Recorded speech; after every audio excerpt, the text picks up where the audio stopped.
Join Forum IAS Academy, trusted by hundreds of toppers, including IAS Rank 1 Shruti Sharma.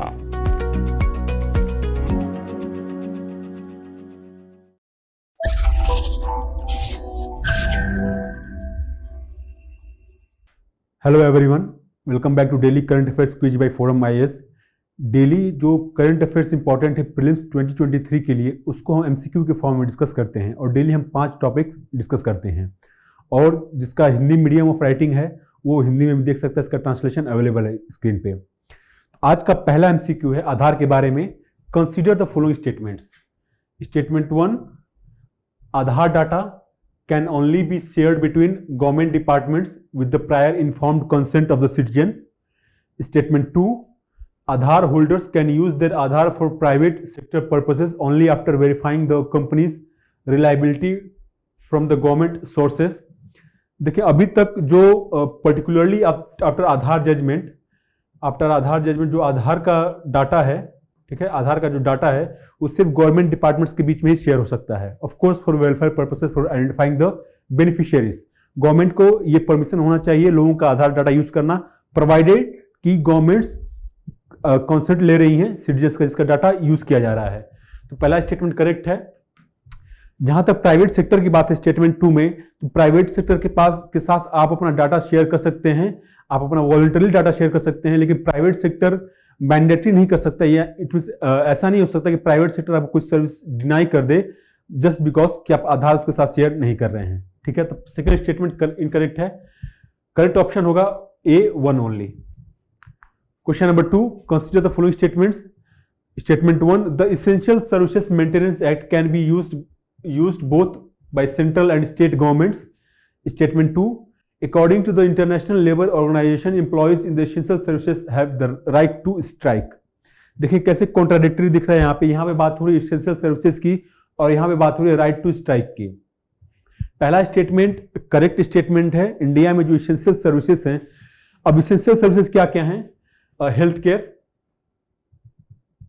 ठीक है, जो law enforcement agencies हैं like civilian police, और क्या हो गए जैसे कि फूड का सप्लाईज है, फूड का सप्लाई से, एग्रीकल्चर का सप्लाई से, ये सब एसेंशियल सर्विसेज हैं। और इनको एसेंशियल सर्विसेज इसलिए रखा गया है क्योंकि इनके बिना जो फंक्शन स्टेट का वो नहीं हो पाएगा, या फिर ये कहें कि जो गवर्नमेंट फंक्शन है वो बिल्कुल बंद से हो जाएंगे। तो जरूरी है, एक केओस हो जाएगा। तो जरूरी ये है कि कुछ सर्विसेज ऐसी है जिनको मेंटेन किया जाए इररिस्पेक्टिव की क्या सिचुएशन है। तो जो पहला स्टेटमेंट है वो करेक्ट है। दूसरा स्टेटमेंट इनकरेक्ट है क्योंकि जो एसेंशियल सर्विसेज हैं उनमें जो भी लोग एम्प्लॉयड हैं वो स्ट्राइक पे नहीं जा सकते। अगर कोई स्ट्राइक पे जाता है तो उसको अप टू 1 ईयर का पनिशमेंट दिया जा सकता है। ठीक है, तो सेकंड स्टेटमेंट इनकरेक्ट है। करेक्ट ऑप्शन होगा A1 only. Question number 3, with reference to the solar photovoltaic consider the following statements. ये क्वेश्चन फ्रेम किया गया है जो रिसेंटली आर्टिकल निकला था द हिंदू में, इफ आई एम करेक्ट, कल निकला था, जहां पे ये बात की गई है कि इंडिया में जो सोलर पैनल्स का जो वेस्ट है वो बहुत बड़ा चैलेंज होने वाला है। इनफैक्ट कुछ एस्टिमेट्स ये कहती हैं कि बाय द ईयर 2030 इंडिया का जो सोलर पैनल का वेस्ट होगा somewhere between 50,000 to 3.25 lakh ton का वेस्ट होने वाला है। ऐसा क्यों होगा, अब स्टेटमेंट में देखते हैं। Statement 1, India has the world's highest solar PV deployment, photovoltaic deployment. Statement 2, out of the total solar PV waste, only about 20% of the waste is recycled and the rest is treated informally. पहला statement गलत है क्योंकि India का जो photo वोल्टेक panel का deployment है India में 4th largest है, ठीक है, हाईएस्ट नहीं है। तो पहला स्टेटमेंट गलत है। सोलर पैनल्स वेस्ट को लेकर सबसे बड़ा चैलेंज ये है informal handling of this waste. दूसरा पॉइंट ये है कि इसमें जितना एक्सट्रैक्शन किया जा सकता है, इट मींस कि इसको जितना रिसाइकिल करके जो मटेरियल से इसमें से निकाला जा सकता है वो नहीं हो पा रहा है ठीक से। तो अभी जो रिसाइकलिंग हो रही है वो सिर्फ 20% हो रही है। ये स्टेटमेंट करेक्ट है, सिर्फ 20% हो रही है। और एक्सपर्ट्स का कहना ये है कि जितना मटेरियल होता है सोलर पैनल में उसमें से 50% मटेरियल को इजीली रिकवर किया सकता है और रेस्ट मटेरियल को सेफली डिकम्पोज किया जा सकता है। तो सेकंड स्टेटमेंट करेक्ट है। करेक्ट ऑप्शन होगा b, 2 only. Question number 4, with reference to the great Nicobar development project consider the following statements. इस प्रोजेक्ट को लेकर कुछ कंट्रोवर्सीज भी हुई हैं। कुछ जो एक्टिविस्ट हैं, इन्वायरमेंट एक्टिविस्ट, उनका कहना यह है कि काफी डिस्ट्रक्शन होगा वहां पर रेन फॉरेस्ट का, मरीन इन्वायरमेंट के इस प्रोजेक्ट के चलते। जो ग्रेट निकोबार आइलैंड है, आइलैंड के ऑलमोस्ट इस रीजन में, सदर्न रीजन में ये डेवलपमेंट हो रहा है। बेसिकली यहाँ पे एक अर्बन पोर्ट सिटी बनाए जाने की बात की जा रही है, अर्बन पोर्ट सिटी। ठीक है, तो यहाँ पे टाउनशिप भी डेवलप किया जाएगा, पोर्ट भी डेवलप किया जाएगा, एयरपोर्ट डेवलप किया जाएगा। जो कंपनीज हैं उनके लिए भी यहाँ पे इंतजाम किया जाएगा ऑफिसेस का। तो statement 1, the port developed under the project will be controlled by the port trust of India.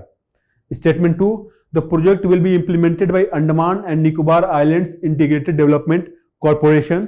Statement 3, the airport developed under the project will have a dual military civilian functions and will cater to tourism as well। अगर आप तीन statements को पढ़ें तो आपको, अगर आप ध्यान दें तो पहला और थर्ड स्टेटमेंट दोनों कॉन्ट्राडिक्टरी है। यहां पे बात हो रही है कि पोर्ट ट्रस्ट ऑफ इंडिया इसको कंट्रोल करेगा, ग्रेट निकोबार प्रोजेक्ट को, लेकिन यहां पे बात हो रही है कि it will have dual use civil, military and civilian functions. देखिए, अगर डुअल यूज होगा तो मिलिट्री कंट्रोल करेगी उसको, सिविलियन कंट्रोल उस पर नहीं रहेगा। अगर उसका डुअल यूज नहीं है तो of course port trust of India करेगा। तो आपको बता दें कि ये स्टेटमेंट करेक्ट है, इसका डुअल यूज है, और ये जो पहला स्टेटमेंट है ये इनकरेक्ट है। पोर्ट ट्रस्ट ऑफ इंडिया नहीं करेगा, इंडियन नेवी करेगी। ठीक है, इंडियन नेवी इसको कंट्रोल करेगी और इस पे कॉमर्शियल शिप्स और नेवल शिप्स, इंडियन नेवी की शिप्स दोनों वहां पे ऑपरेट करेगी, उसकी सर्विसेज लेंगी। Second statement is also correct, बिल्कुल फैक्चुअल स्टेटमेंट है। अगर आपको पता हो कि Andaman Nicobar islands integrated development corporation इस प्रोजेक्ट को इंप्लीमेंट कर रहा है। ठीक है, तो करेक्ट स्टेटमेंट होगा, करेक्ट ऑप्शन होगा, ये देखिए पहला गलत है, 2 और 3 सही है, तो b, 2 and 3 only. Question number 5, consider the following statements. The decision, ये डिस्क्वालिफिकेशन के बारे में लेजिस्लेचर्स के, अभी राहुल गांधी डिस्क्वालीफाई हुए तो उस कॉन्टेक्स्ट में क्वेश्चन बनाया गया है। Statement 1, the decision of the speaker to disqualify a legislator under the 10th schedule cannot be challenge in a court of law. Notice the word cannot be challenged. Statement 2, a disqualified legislature can make an application to the president or the governor for the removal of the disqualification. Statement 3, the legislature can pardon, means कि state assembly या फिर parliament can pardon a disqualified legislator by passing a resolution with a 2/3 majority. पहला statement हम देखते हैं कि पहला statement क्या कह रहा है कि the decision of the speaker to disqualified legislature, means कि अगर स्पीकर डिस्क्वालीफाई करते हैं किसी को, उनके डिसीजन को चैलेंज नहीं किया सकता। ये स्टेटमेंट गलत है, क्योंकि सुप्रीम कोर्ट ने, if you remember the case, Kihoto Hollohan case में ये कहा था कि स्पीकर का जो डिसीजन है डिस्क्वालिफिकेशन का, उसको चैलेंज किया जा सकता है सुप्रीम कोर्ट में। इस मींस की जो स्पीकर का डिसीजन है that is open to judicial review. पहला स्टेटमेंट इनकरेक्ट है। सेकंड स्टेटमेंट कि देखिए, जो प्रेसिडेंट है, गवर्नर है, उनके पास रिक्वेस्ट की जा सकती है, जो लेजिस्लेटर डिस्क्वालीफाइड हुआ है, जो मेंबर डिस्क्वालीफाई हुआ है, उसका मेंबरशिप को रिस्टोर किया जाए, उसके डिस्क्वालिफिकेशन को खत्म किया जाए या फिर कम किया जाए। आरपीए का सेक्शन 11 है, जिसमें इलेक्शन कमीशन के पास अथॉरिटी है। Means election commission reason notice करेगा, रिकॉर्ड करेगा, और उस रीजन के बेसिस पे जो डिस्क्वालिफिकेशन का पीरियड है उसको कम कर सकता है या फिर खत्म कर सकता है। देखिए, किसी को भी जब 2 साल से ज्यादा का सेंटेंस, कन्विक्शन और सेंटेंस होता है तो वो 6 साल और के लिए डिस्क्वालीफाई हो जाता है। तो अगर राहुल गांधी केस में राहुल गांधी को 2 साल का सजा मिला है तो 2 साल प्लस 6 साल के लिए वो चुनाव नहीं लड़ सकते। अब देखिए, 2 साल का जो सजा है वो तो उनका डिस्क्वालिफिकेशन रहेगा ही, अगर वो कुछ और उनको लेट्स से स्टे नहीं मिलता है तो। लेकिन ये जो 6 साल का है, ये इलेक्शन अगर इसको रिक्वेस्ट किया जाए प्रेसिडेंट या फिर गवर्नर से, in case of Rahul Gandhi president से, तो इलेक्शन कमीशन के पास मामला आ सकता है। इलेक्शन कमीशन रीजन नोटिस कर सकता है और उनके डिस्क्वालिफिकेशन पीरियड को कंप्लीटली रिमूव कर सकता है, मींस वो दोबारा क्वालिफाई हो चुनाव लड़ने के लिए, या फिर डिस्क्वालिफिकेशन पीरियड को लेट से 6 साल से घटा के 1 साल कर सकता है।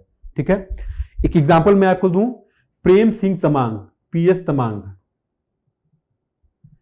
ये सिक्किम के सीएम थे। इनके ऊपर ग्राफ चार्जेस लगे, इनको सजा भी हुई कुछ 1 साल का। तो जो इनका डिस्क्वालिफिकेशन था 6 साल का, उसको इलेक्शन कमीशन ने 6 साल से घटा के 13 महीने कर दिया, 1 साल 1 महीने। ठीक है, तो सेकंड स्टेटमेंट करेक्ट है। Third statement, the legislature can pardon A disqualified legislator by passing A resolution with 2/3 majority, यह भी स्टेटमेंट करेक्ट है। जो 10th शेड्यूल अगर आप पढ़ेंगे उसमें स्टेटमेंट दिया हुआ है। तो पहला स्टेटमेंट करेक्ट है, 2 और 3 सही है। करेक्ट ऑप्शन होगा बी, 2 एंड 3 ओनली। तो ये था हमारा डिस्कशन आज का क्विज का। Thank you very much.